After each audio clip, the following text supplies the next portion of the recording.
Is that Jenny in the back? Oh, we're live. Yep. Hey, everybody. Welcome to Hump Day Hangouts. This is episode 142, the episode where we ask questions at the beginning, and there's mystery people working in the background. So maybe it's my secret sweatshop. Who knows? If you got a guess, type it in, and we'll go. Hey, don't wave it. Is she really? Let's double check if she's working or is she's not playing actually Overwatch. stealing from you. She's definitely not playing video games. Okay, very cool. All right, well, let's say hi to everybody. We're going to introduce our guests here shortly, but just go down the line, introduce and talk to the Semantic Mastery guys, and then I'm going to hand things over to Bradley. He can introduce our guests, and we got one more showing up here in a minute. So, Bradley, how are things going in Virginia, man? Great, busy as all hell, which is a good thing. Considering the alternative would be bored, I'd be bored, so I'd rather be extra busy. So, fair enough. Fair enough. Marco, how's it going down there? I'm good, man. I'm working out how to break the web. I'll come up with the process one of these days. Then we wouldn't have anything to do or be busy. Yeah, you can't break it all the way, just a little bit, right? Hello. All right. Moving. Well, Hernan, you're no longer in the other hemisphere, are you? I am not longer. Well, depends on where you're actually watching this because we have people all over the place, right? But yeah, I'm not longer in the southern hemisphere. I'm enjoying the warm weather of Florida for the past 3 days. I'm staying here for a couple of weeks. So if anyone is here in South Florida, just ping me, let me know, send me a message and we can meet, have a beer or whatever. But yeah, it's really, I'm really enjoying this. I'm excited to be here. Awesome. Awesome. I'm in mid-Florida. Oh, nice. Where at? A town called Sebring. Gotcha. I've heard of it. Well, we're going to save the secret introduction for one more minute. But we got some announcements we're going to run through, and then I'll hand things over to Bradley. But if you're new to Semantic Mastery, first of all, we appreciate you being here. Thanks for checking out the Hump Day Hangouts. If you've got questions, don't be afraid. I know we get a lot of people who watch, and that's fine if you just like watching and checking out the videos and getting your answers that way. But if you got questions, put them on the event page. We answer them as many as we can get through in the hour. But if you are new, we suggest you check out the battle plan, the SEO blueprint. I'm going to put the link on the page here in a second. And we got a coupon code that'll save you 75 bucks. Make it a hell of a lot cheaper for you. If you don't have an account at SearchSpace, head over there at searchspace.com. You can get done-for-you services. There's also free tools. We're working on some more. There's the markup tool and a couple others. Just go check it out. You don't have to register to see what's all there, but if you want to, you can get a free account. And then if you have some questions during the week, check out support.semanticmastery.com. We put a lot of questions. We see a lot from people where we give more in-depth answers and sometimes some graphs or charts to help explain things. So sometimes we might refer you there anyways, but if you do have a question, you can head there. And for a lot of stuff, especially related to syndication networks and things like that, you'll find out a lot of information there. One more thing we have is September 27th. We're all going to be, well, most of us. Marco, you're not going to be in Portland, correct? Sorry about that. I had to mute. No, I'm not. Gotcha. All right. The rest of us will be live in Portland. We're meeting up. We're going to do a live meetup on September 27th at 6 p.m. I'm going to post a link. You can find some more information out. This isn't a multi-day event. This isn't a big fancy meetup. We are going to have some sort of space reserved. We're waiting to see how many people we think want to show up. So I'm going to post that link. Also, you can just hop over, read some more about it. We want to have you do a live Hump Day Hangouts with us. We're going to hang out, have some beers, talk SEO, talk marketing, talk whatever we want for a few hours. So if that sounds like a good time and you're in Portland, Seattle, maybe Northern California, and you want to show up, that'd be awesome. There's one condition. Everybody that shows up has to buy me a drink. Oh, my God. Yeah, so... We're only allowing four people. I don't know. That's yeah. So you guys are not going to end for so 5 well. people, and that's it. Yeah. Oh man, and Marco, word on the street is that there's something going on August 21st. Is that correct? Oh, dude, it's gonna rock. RYS reloaded. Nice. We're loaded for bear. Yeah, we got some good stuff coming out. We're going to be sharing some more. Obviously, that's Marco's wheelhouse. He's going to have some more information, but keep your eyes peeled. We'll be sending out some information about some more of the RYS Reloaded stuff, and we're looking forward to sharing it with people. And obviously, we got some cool stuff coming out. And it's not just a rehash of RYS Academy. It's not the usual. Oh, I'm just going to make the graphics better, improve the graphics, and release the same old bullshit. You know that I don't do that. I'm not into that. If I tell you that it's reloaded, it's because we got some exciting stuff coming your way. Sounds good, man. Coming your way, so. Yeah, definitely. It's gonna be a good late summer and fall. So we've done enough announcements. Bradley, you want to make the introductions here? Sure. We've got the one and only Bill Cousins and last but not least, Lem Moore. What's up, Bill? What's up? How you doing, man? Good. How are you? I'm good. I'm glad to have you here, man. We always have a good time when you guys come kick it with us on the webinars. So. Yep. I like that fun. What's up, Lem? Guys, lose me. Are you there? What's up, man? Can you hear me? Yeah, I think I had another Chrome hiccup again. Yeah, you had a fart. There's the one and only Lem with that $1 million smile. What's up, buddy? That's awesome. What's up, man? You looking good, man. Thank you. I've actually lost 98.4 pounds now. That is amazing. I was going to say you look thinner. Yeah, dude. I've lost 98.4 pounds. I'm 1.6 pounds away from 100 pounds lost. That's insane. So, that is insane. That's like the only time I've ever lost 100 pounds that quickly before is when I got divorced. So what's your preferred method, Bradley? Well, this way was a lot cheaper and a lot less work. Like just working out for 2 years, it was a lot cheaper and a lot less work. So I prefer to do it this way. So, all right. Well, on that, Lem and Bill are going to hang out with us today, guys, and answer questions. We've been bringing guests on recently just to kind of switch things up a little bit, and also just to kind of like introduce some of our friends of Semantic Mastery. Many of you know Bill and Lem anyways, but guys, feel free to jump in on any of these questions as well. Typically, I'll take the lead or I'll hand it over to somebody if I'm not going to answer it, and then after I say something, we'll just bring you guys in for comments. Anybody who wants a comment, that's great. So with that, let's get into it, guys. Are we cool?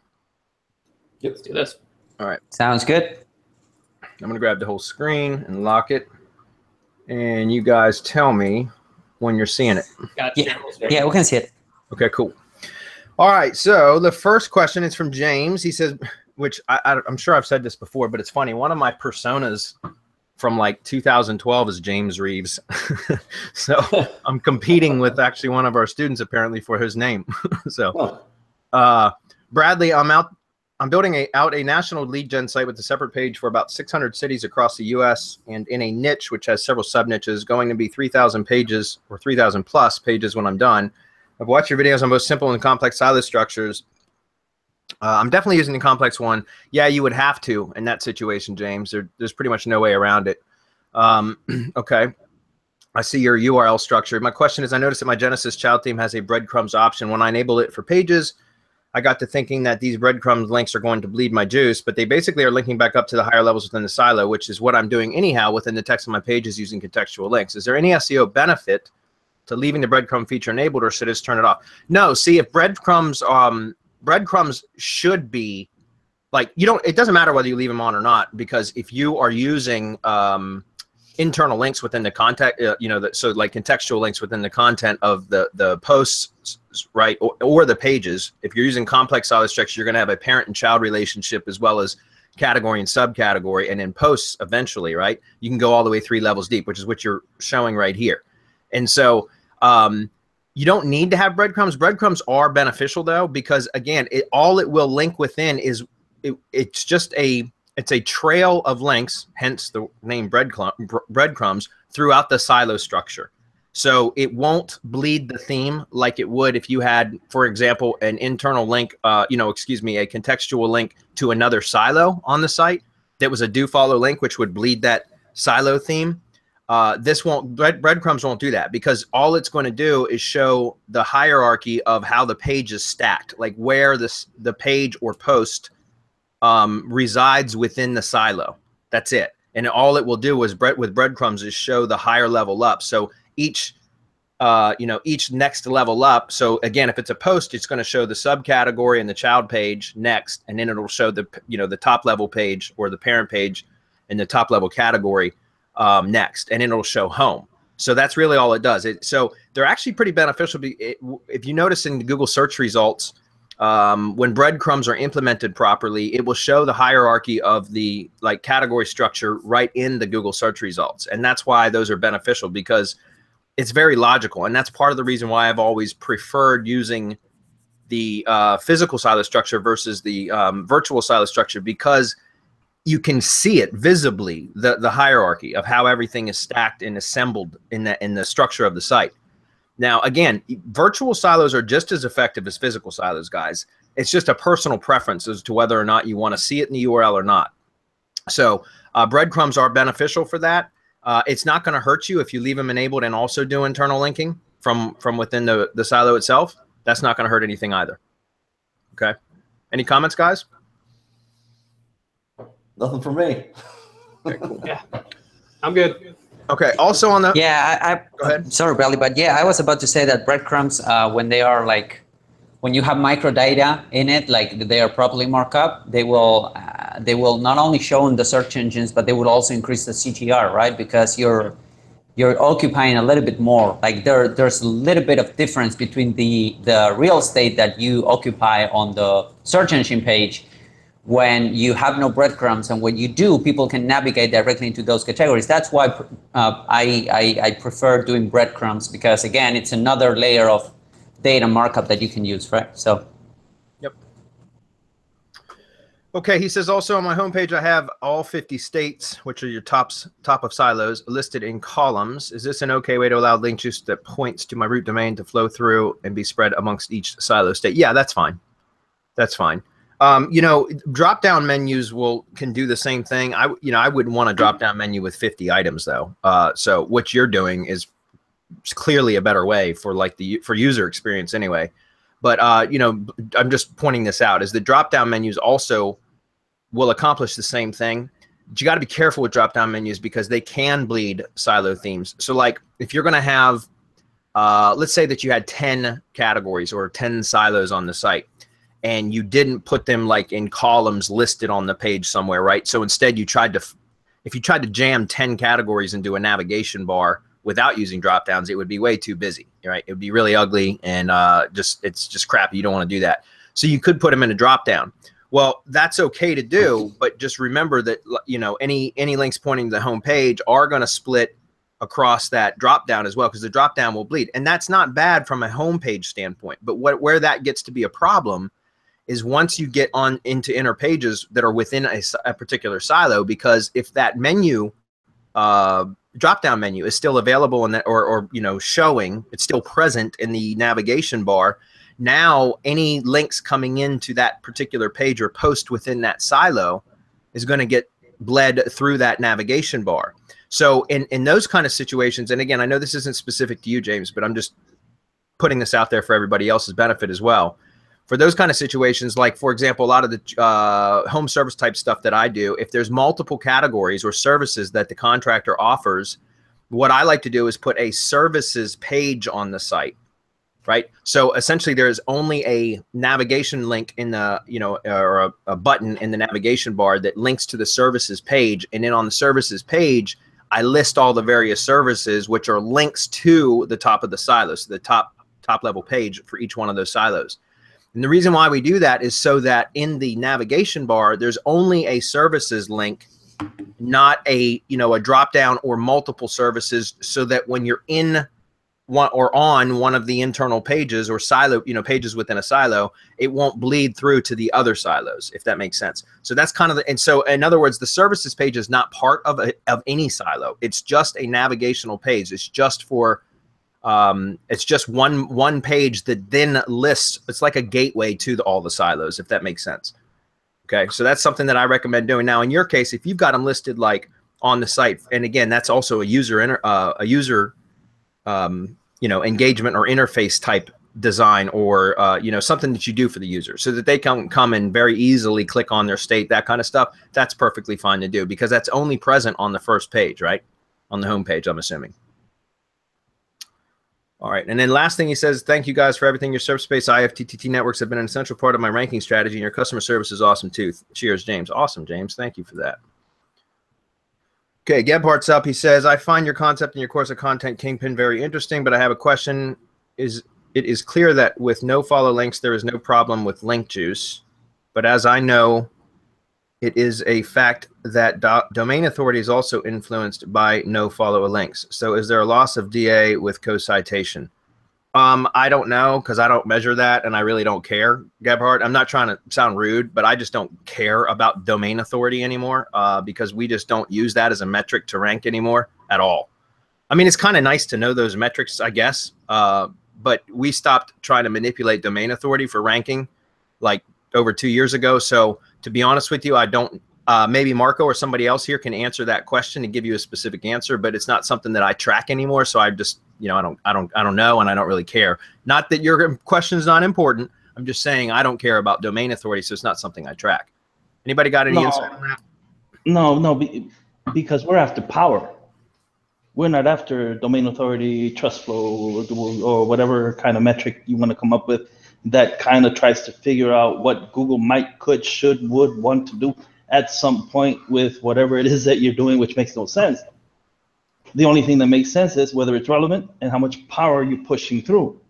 It'll push through do follow, no follow, push power. I mean, the whole concept, again, of the SEO time machine or RYS Academy was just raw power to wherever it is that you wanted it to go. We never bothered looking at domain authority, trust flow, or whatever else you might have, because the inherent metrics of what we were using, we knew were through the roof. Now, where you might care about domain authority is when you start seeing those numbers above 60, above 80. If you can get there, I mean, more power to you, because I mean you have a gold mine. But that's not because of the metric. It's because of the power that your website can shoot wherever you want, let's say, right? You have a loaded gun and you can aim it anywhere you want with 60 plus, 80 plus, and you don't really care about Google.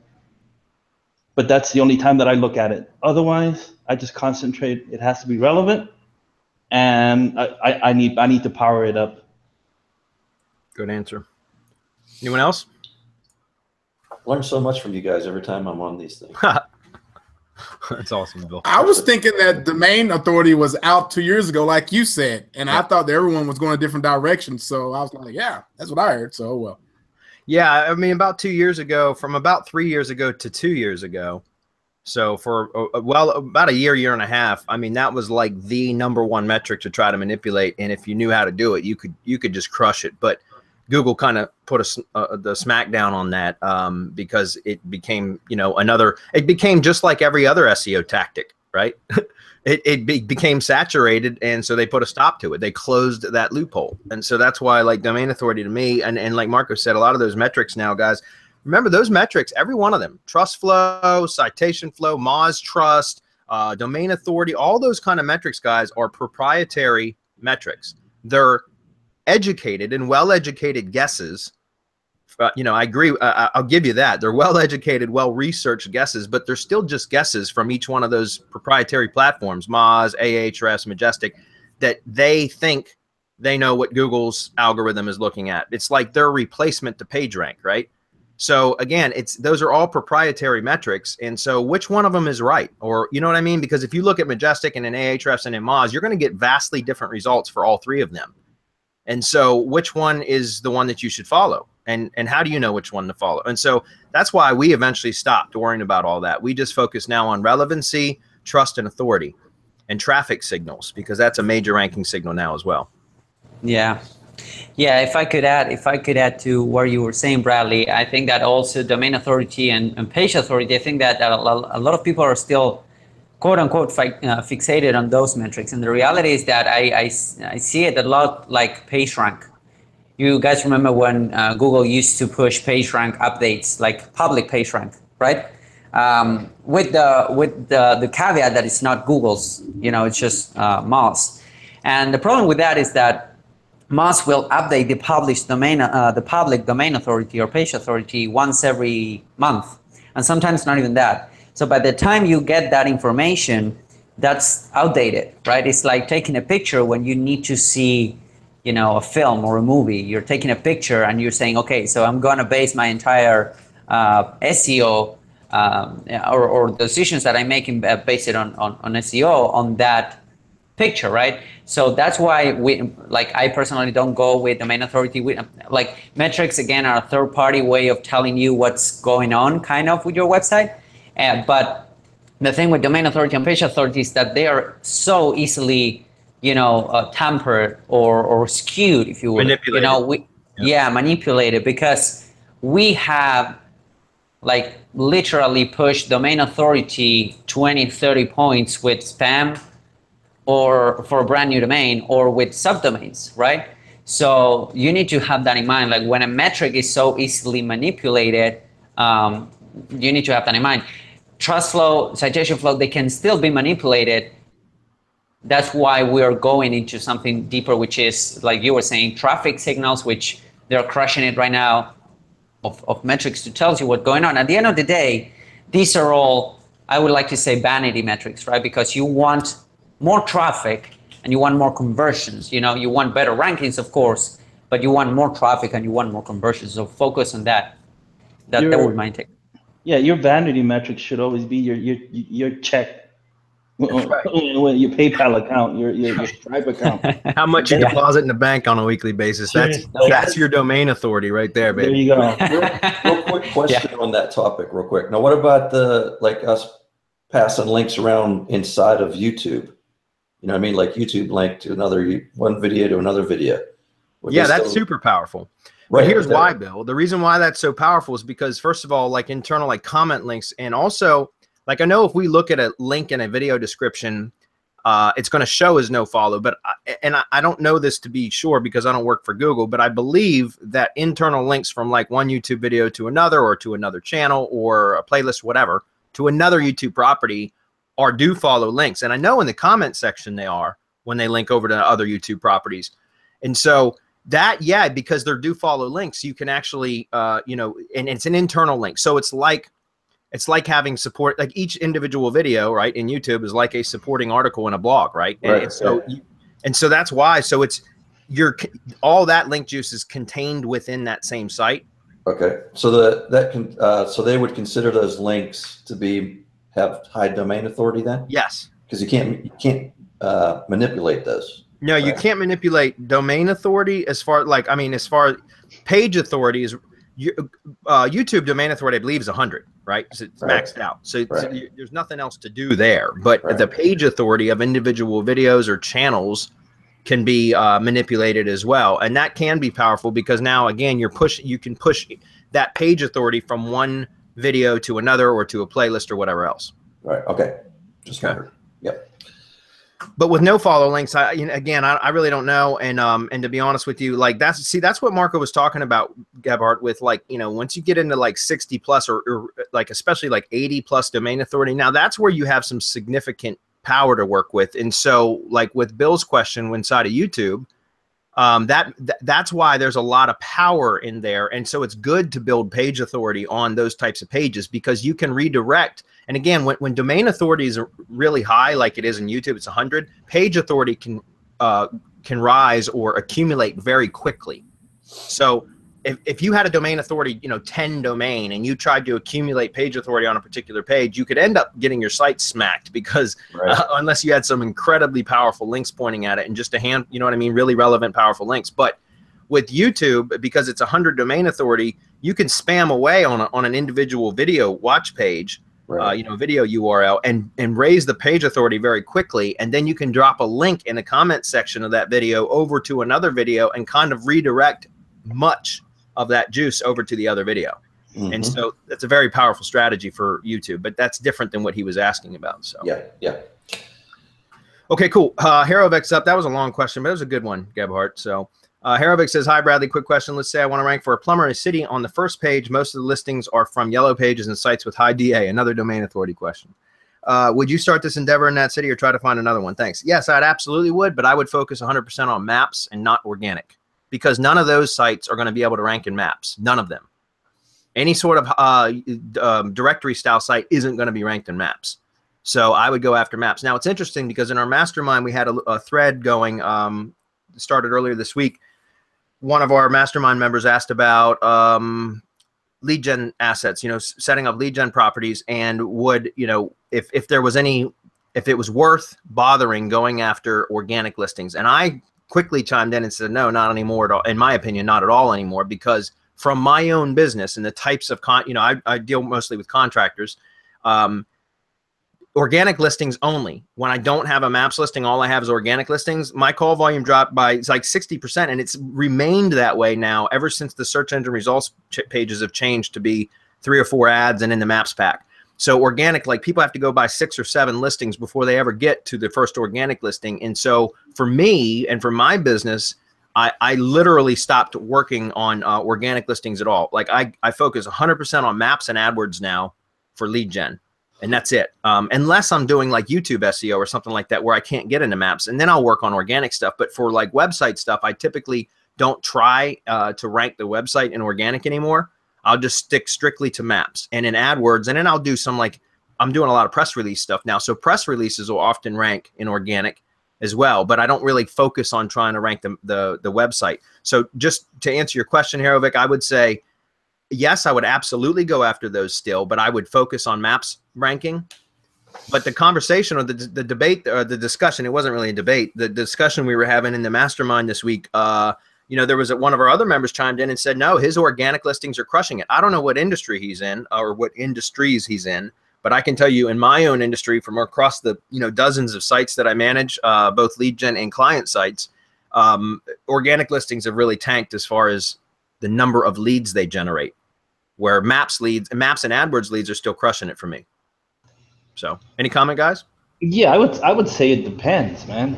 I would say that if you're seeing yellow pages and everything for a really for an important keyword, a keyword with a lot of competition, the time and effort that it's going to take to rank for it is probably not going to be worth it, because you'll end up probably not being able to rank rather quickly. I mean, YouTube is a totally different story. You've seen what we can do with Yep. YouTube, Bradley.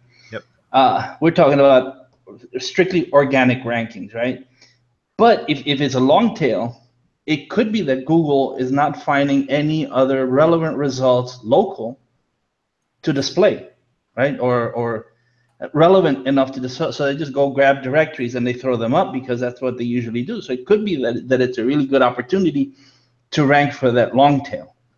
I would just say it has to depend, and it just has to be on your list to do. But yeah, your priority, if your niche is driven by calls, it's that 3-pack. You got to be in that 3-pack. Yeah. If it isn't, if you're in a niche that isn't call driven, or maybe there isn't even a 3-pack, you might be able to force a 3-pack on the page, or you can try for that top organic ranking and try to get other assets ranked in there, like we've shown time and again. But I mean, it depends. This is it totally depends on what the keyword and niche are. Very good. Any other comments, guys? Okay. Good. Scott says, to dominate a number of local areas using Google Places, is it possible to use a post office as a satellite location?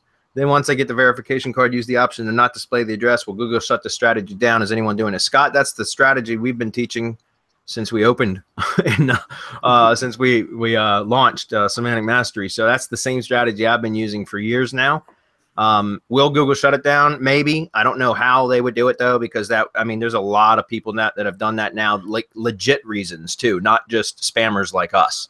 You know what I mean? So what I'm saying is, there's always a possibility that Google might shut it down, but while it's still working, I absolutely use it. And so what you do is you can't just use a post office. You got to use, or a PO box. You got to use the street address option. Let me just show you something real quick. I'll post this on the page.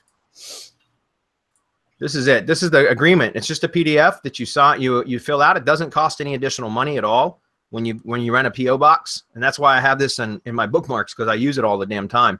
But yeah, all you do is when you sign up for your PO box, you fill out this form and submit it. It doesn't cost anything else, but you submit it when you go in to sign the paperwork for the PO box, and then you get to use the post office street address with a box number. So essentially, it'd be like 123 Main Street number or pound sign, 101.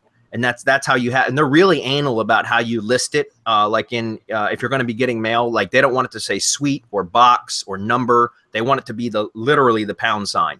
And every single time I've ever got a PO box, they really drive that point home. So it must be important. But that's all you do is fill this form out and submit it. Now, one other thing I do want to mention, guys, is go to the USPS site. So USPS.com, I believe it is.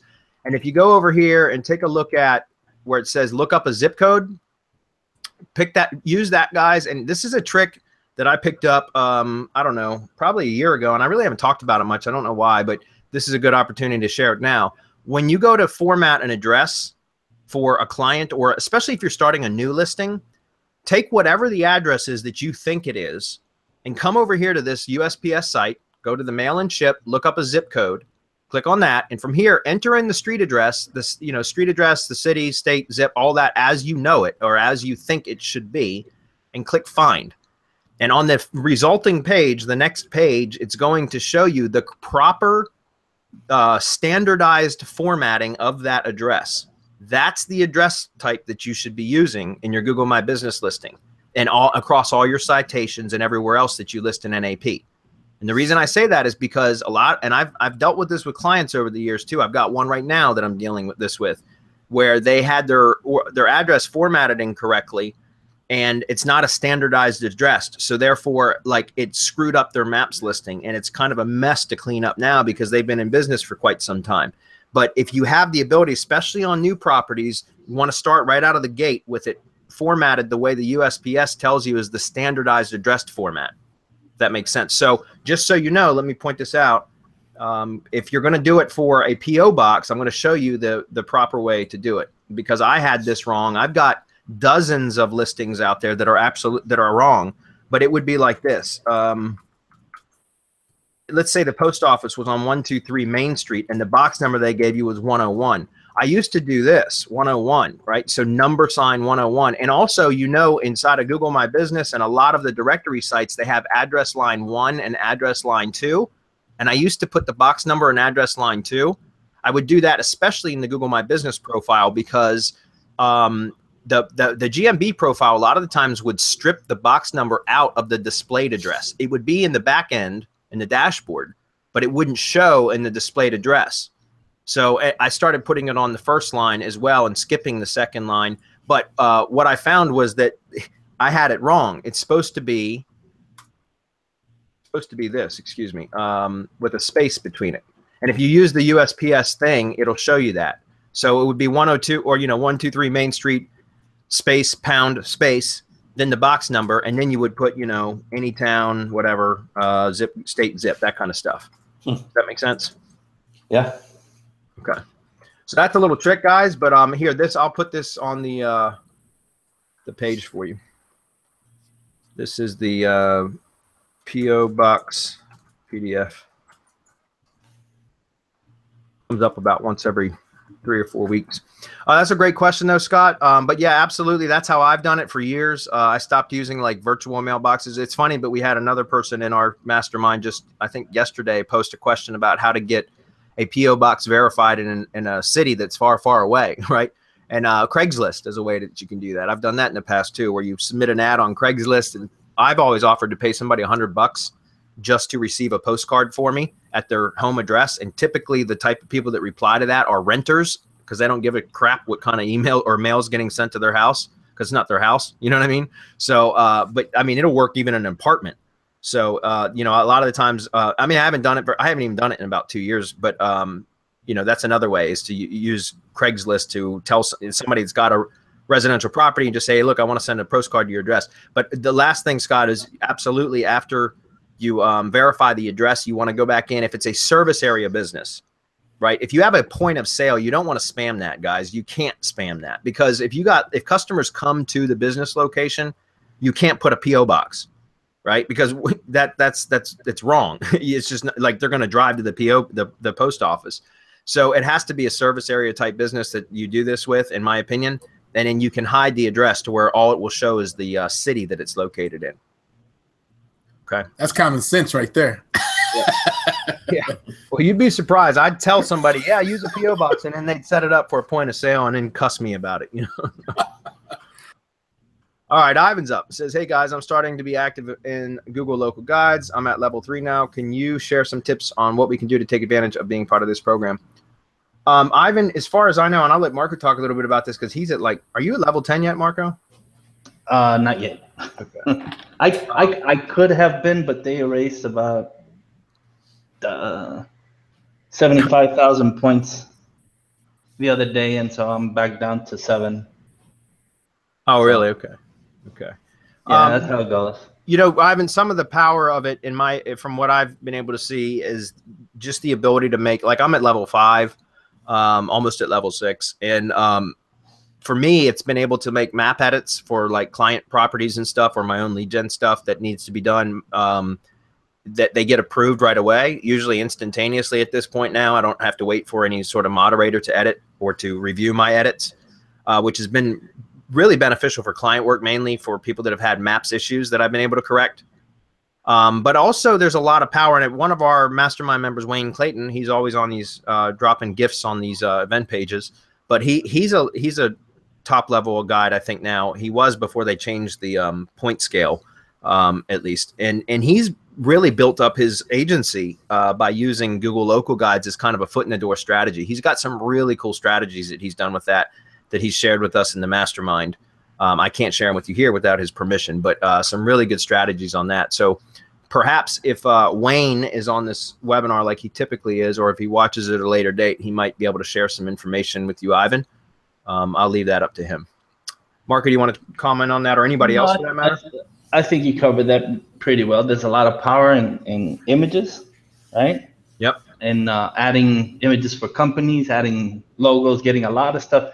Making map edits when you get high enough and enough trust. It's really simple. But one of the side benefits is that at some point you'll get an invitation for future Google products, offerings, right? Products and services, and you get first crack at it when you get accepted into it. Yeah, like I know that they gave people 360 cameras to go around and take those 360 pictures. And that kind of stuff. So that was one of the benefits. I wasn't in early enough to take advantage of that. I've submitted my, at least I received the invitation to participate. I filled out it's really click, and you accept the terms, and that's it. Yep. Then they contact you and let you know, okay, we'll contact you and let you know when something needs to be tested in your area. It's that kind of deal. So it's being on the inside, kind of, that really helps. Yep. Hey, I got a question for Lem and Bill, because you guys are on, and this isn't on the page, but I just got notification, like, I think Monday, that YouTube TV is now available. Like, you can subscribe for $35 a month in the Washington, D.C. area. It just became available. Like on Monday, I got the notification. And like, let's briefly have a quick chat about the implications of YouTube now offering TV, and like the opportunity that's there for super targeted advertising now, because people are watching what they choose to watch instead of what the media, you know, like the network channels force us to watch, you know. And so I think there's a ton of opportunity. I think YouTube is going to be cutting into cable and like satellite TV companies market share, like, considerably. And so what do you guys think about all that? I think that's what they want to do. I haven't really looked into it too much, but yeah, I totally agree with you. It's gonna, like, I mean, they want to take over. Yeah. You know what I mean? If you just look at how many people are hanging out on YouTube, you know, at any given minute of the day, their market is huge. Yeah. You know what I mean? And as far as I think they test. Go ahead, Lem. I'm sorry. I think they kind of tested that a little. I could be wrong, but I kind of have a feeling that they tested that with the YouTube Red just to see how many people would pay for uninterrupted, you know, video streaming. So since they thought, well, you know, if we can do that, then let's start introducing this out to areas. Like, I got a notification from a buddy that is a big YouTube marketer here in Dallas, and he told me that YouTube TV was now here in Dallas, and I saw it, and I thought, "Whoa, that's available." But I did not know. I didn't think at the time how that's going to be beneficial for us marketers. Well, now I see where you're going with that, because it's in the area. It's right here locally. That's powerful, you know? Yeah, well, and not only that, but the difference is, you know, typical TV type advertising is there's demographic data about who, like what type of people, so what the demographics are of the people, you know, watching particular TV programs. So they try to target their messaging, their advertising to people that fall within a demographic. But you guys, everybody on this webinar should know about how that's a shotgun approach. It's a very, it's not a very efficient way to market, because you're just blasting your message out there because it fits a certain demographic, and you hope that some people will take some action on it. Whereas with YouTube, you guys know, like, we can get super targeted as to where our ads are only being shown to people that are most likely to click. And I'm talking about doing YouTube advertising. I mean, there's still opportunity obviously with SEO and stuff like that, but I'm talking about, I think right now, while YouTube subscription TV is like just now being rolled out, is a great time to really hone advertising, YouTube or AdWords for video skills, because I think in the coming year or two that, you know, a lot of like network TV and cable TV and direct TV, you know, satellite services and stuff like that are going to take a significant hit as more and more people shift to online on-demand style programming, where we can get right in front of people with our ads and our messages for super cheap, at least for now. Probably won't last that long, won't stay cheap for long, but at least get our ads in front of highly targeted audiences that are most likely to click, if that makes sense. So yeah, and I'm sure they'll be doing stuff like original content too, like Netflix does, you know, and Amazon and stuff like that, because that's like really getting popular with the success of, you know, House of Cards and you know, and so if they're gonna, if they're, I don't know if you'll be able to advertise on shows like that, but it's a huge opportunity, like you said. I agree. Yeah, and that's one of the things that we always like, you know, that we always like mention the importance of video marketing, right? For local businesses, for general businesses that are, you know, region-wide or even nationwide businesses. Like, I think when we launched Video Powerhouse, we talked a little bit about the opportunity on that, and maybe I can hand down for those videos, or Adam could, you know, for the opportunity that there is with video marketing. And I think this is another great opportunity. I know for a fact that Facebook is also looking to get into that kind of, you know, market where you can actually advertise on people's TVs, or because there's pretty much no difference between advertising on a computer or a mobile phone or a smart TV right now, you know? So if you can get a little piece of the pie of, for example, when people are watching House of Cards, and you can really hone it down, like the amount of data that you're working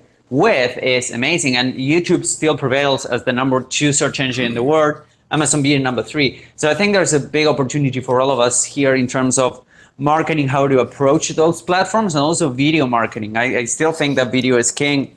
That's why, you know, we developed Video Powerhouse. We're still doing a lot of stuff with video. So yeah, I think that every one of us here should be, either for their own businesses or for clients, should be thinking about the possibility of start doing videos for marketing, getting into YouTube advertising, because yeah, I agree. The more people get in, it happened to Facebook. Like, it's really hard right now to get, like, I don't know, 5 cents per click as we used to have, you know, like 2 years ago, because everyone is now advertising over there. So yeah, there's an opportunity right now. Right. Yeah, real quick. I don't know if you guys have Sirius Satellite Radio, but I listen to it all the time. And I notice, believe it or not, I listen to a lot of EDM music because I'm working out and trying to get stuff done fast. But YouTube sponsor a few shows on the EDM on the Sirius Satellite Radio. And I was impressed with that, because I thought, man, YouTube's putting their word everywhere. Yeah, they're starting to do things. They're making a shift. And so, yeah, I've always praised on YouTube how it's going to be big. It's going to be a big giant. It's still there. It's not going to end. So yeah, Google wants to take over as much like as they can. Like, they want to be like the federal government and get their hands in everything. So it's funny because, like you said, like they're they're taking over. I mean, now you're talking about satellite radio. We were just talking about TV and online, like, video on demand. And now you're talking about satellite radio. And you're right. So that's what I'm saying. Their tentacles are extending into just about everything. And so that, and what's their motto? Don't be evil.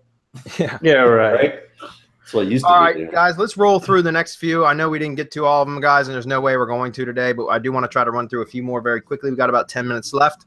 Muhammad's up. He says, hey, guys, so recently I've been getting more traction with my SEO lead gen business, and while it's been successful, I started thinking about taking a vacation. How do you guys handle vacations? At least when you started out. I didn't take any, Muhammad. I'm not going to lie. When I started out, I didn't take a vacation. My first full vacation, I had gone 5 years without any vacations because I couldn't leave my business. But that, I don't recommend that for anybody, by the way. Do what Adam and Hernan and Chris, three of my partners, they do a lot of traveling and they get a lot of work done. Personally, I can't get much work done when I travel. So I don't like to travel much anyways. So when I do travel, I try to just like do as little as possible when it comes to work. But, maybe take some advice from Adam and Hernan and Chris, our partners, and anybody else that wants to chime in, because I see that they do a lot of traveling and they still get all their work done. So Lem does too. Lem is always on vacation. Ask him. I just got back from Montreal and Florida. It's tough. I'm going to tell you. It's tough, but if you have things in order, it makes it much simpler to work with. But if you're like just trying to drag stuff out of your butt, and you're just trying to get things done, it's impossible because you have family while you're on computer. What are you doing, this and that? But you have to send out your information to your people, get stuff done, and you just check an email basically, and hopefully everything is running right. That's all I got to tell you. Yeah, I think the one thing I would say too is, Bradley, I forgot how you said this, but I mean, this kind of goes back to the point of fuck you, or what you said about like, cover your costs. Like you've got to, you work your ass off, you bust your ass to get your costs covered. Because once you get there, then you got some breathing room. Right. There's no vacation until you cover your costs. But then you can start to look at, okay, now that I've got my costs covered, once I get that extra $20, literally, like go hire someone, use that $20, hire a VA. Now you've got 2 hours free. What can you do with that? You should be able to make $100. Take that money, buy some more time, and start optimizing things that way. And not just money, but then you can have the time to say, okay, I'm going to take Wednesday afternoons and I'm going to read, for an hour on how to organize my shit so that I'm not freaking out all the time. Yeah. Right. Stuff like that. So that's my 2 cents. Yeah. Yep. Yeah. And I totally agree with the guys here. Like the reality is that initially you don't take any vacations at all. Like for the first, when you're steaming ahead, unless you're launching like your second or third company, when you already have a structure in place, or you already have the funds, or you already have a business coming in, and when you're starting off from scratch, you don't take any vacations at all until that's producing, right? Now the second company, or maybe the second business, or the second project is easier because you already have all of the resources that your first company is using. So for example, if you hire a VA, the first one is always the most difficult because you need to train him, but then you can use that VA or that help to any other business that you launch. So I think it gets easier, but again, you never stop doing stuff. Like for example, I'm on Florida right now, and I purposefully look for a place that had good Wi-Fi, or good access to places that I could work, because I knew that I would be staying here for a while. So those are some of the things that you need to have in mind. Like if you want to travel and work, you need to have those things in mind, and have kind of a backup with a team. I have the pleasure and the good luck of working with amazing people, which is, the guys here at Semantic Mastery.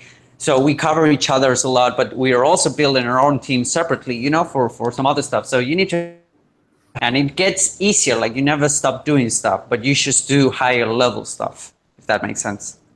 One last comment I want to give on that one question, and I still want to try to get through a few more of these very quickly, but Mohammed, something else that has made in the last 2 months or so that I've been using it, and I'm looking at it right now, it sits in front of me all day, I carry it around with me, is the 5-minute journal. Or excuse me, that's the one I started with originally, but then I switched to it's called the Best Self Journal.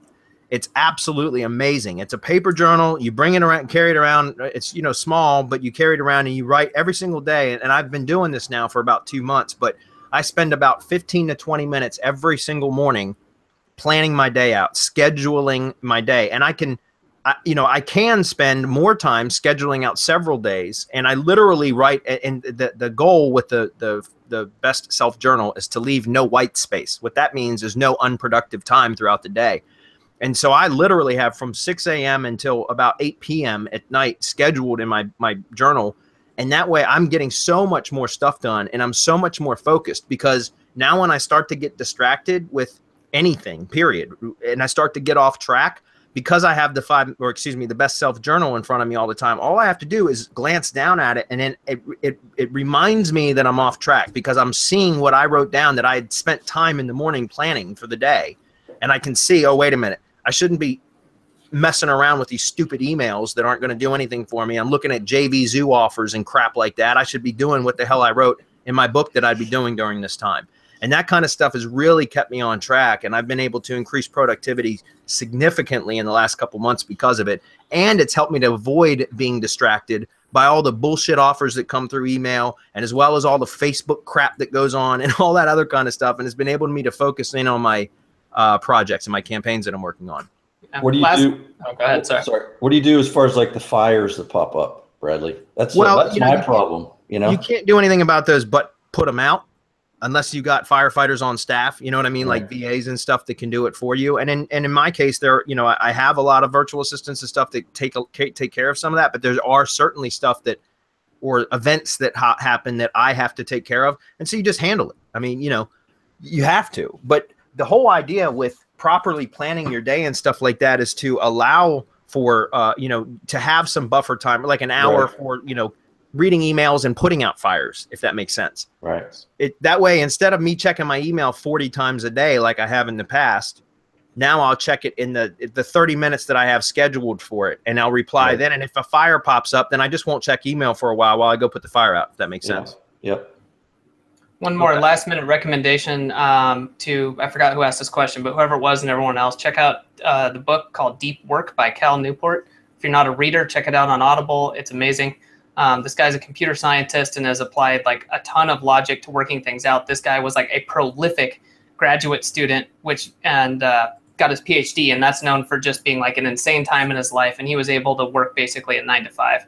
And gone on to become a professor, and he writes about this stuff. It's really neat, and some cool principles you can apply in business and building it and saying, hey, I still want to have a life. I want to be insanely productive. How do I make those two work? Yeah. Cool. All right. I'm going to try to run through this really quickly, guys. I know we only got like a minute left, but I was hoping to get to a couple more of these real quick. Mohammed, the second part of your question, both of those are basically the same keyword, but they're in different order. So as far as creating an alpha campaign, no, those don't need separate single keyword ad groups for those. I would just put both of those. It's the same keyword string. It's just in a different order. So those two I would add into the same ad group, the same alpha campaign ad group. Okay, that's only because it's the exact same keyword. If there was any variation, it would depend on whether it was considered a close variant or not. But in this case, I would put both of those in the same AdWords, ad group within the alpha campaign. Alexander, you're asking about the like recipes. Yes, if you've already liked the video, you can't like it again, and you can't unlike it and like it again and have it trigger the syndication. It won't work. So if you basically it has to be a new channel that's liking it for the first time after the applet had been set up for it to trigger it. However, there's another way that you can do it too. Although that's only for newer videos, I believe, and that would be to use the subscription applets, the ones that will trigger on a new upload from a channel that you've subscribed to. But yeah, that would only work for newer videos. It wouldn't retroactively go syndicate videos from the channel that already existed before you subscribed. It wouldn't do that. So unfortunately, here's an option though, Alexander. Here's something else that you can do that I've done many times, is just set up. Use your Blogger blog, for example, or any Blogger blog for that matter, and just attach it, connect it to the same IFTTT network or syndication network, and set it up to where you can use Blogger or Tumblr, like Tumblr video posts, whatever, to where anytime you upload a video or you want to give another syndication boost to a particular video, just go create a post on Tumblr and publish the video post. And now Tumblr will syndicate through its RSS feed to all of the properties in the network so that it basically resyndicates that video. It's an iframe inside of a Tumblr, but who cares? You know what I mean? You still get the syndication trigger. So my point is just set up a second trigger blog. It could be a Blogger or Tumblr or WordPress. It doesn't really matter. Typically, I'll use Tumblr or Blogger for that because WordPress's sites are getting shut down a little bit easier now. So I would use one of those, but then just set that up as a separate trigger. All right. Scott, I would say right now, RYS Academy or Drive Stacks, as well as press releases, along with just validating the entity with IFTTT or syndication networks. Very powerful way. That's what I'm doing. I'm doing a lot of local stuff right now and killing it. So, rocket for your Ranker Pro. Yeah, that too. If you're doing video SEO, that's absolutely right. Yeah. Really quickly, I'm going to answer Columbia Jones just because she's here all the time, guys, and then we have to wrap it up. And I really apologize, guys. I see a bunch of press release questions here. Guys, I can't, the press release stuff that I've been sharing, the details, that's strictly for Mastermind members as I develop our press release training course that we're coming out with, that I'm working on now. I can't share any of that stuff outside of Mastermind. Mastermind has its privileges. If you guys want that kind of information before anybody else gets it, that's what the Mastermind's about. Unfortunately, I can't share that here. So, you know, guys just have to be patient. We're going to be releasing a training course on like how to just freaking crush it with press releases, but it's going to be at least another probably 6 or 8 weeks before we're probably 8 to 10 weeks before that comes out. So you just have to be patient. All right. Columbia says, if you want to include a video in an article you're curating, do you just provide the link or the embed? I do the embed, Columbia. And I saw that you asked a question about, are there any particular things concerned about when using a video besides the obvious, giving appropriate attributions? If you're using a YouTube video, the very nature of it being on YouTube means that you can embed it on your site. You are expressly giving permission for that video to be shared, as long as it's just like a shared embed code, that kind of stuff, anywhere when you upload a video to Google or to YouTube. That's in their terms of service. If it's on YouTube, you can embed it on your, it doesn't matter. Even if they sent you a message and asked you to take it down, the thing is, if it's a public video, they can't, you know, they're agreeing to anybody being able to grab it and embed it and share it and that kind of stuff. If they don't want that, they can put it to private, right? If I can just add real quick, Columbia, go watch the iframe video, please.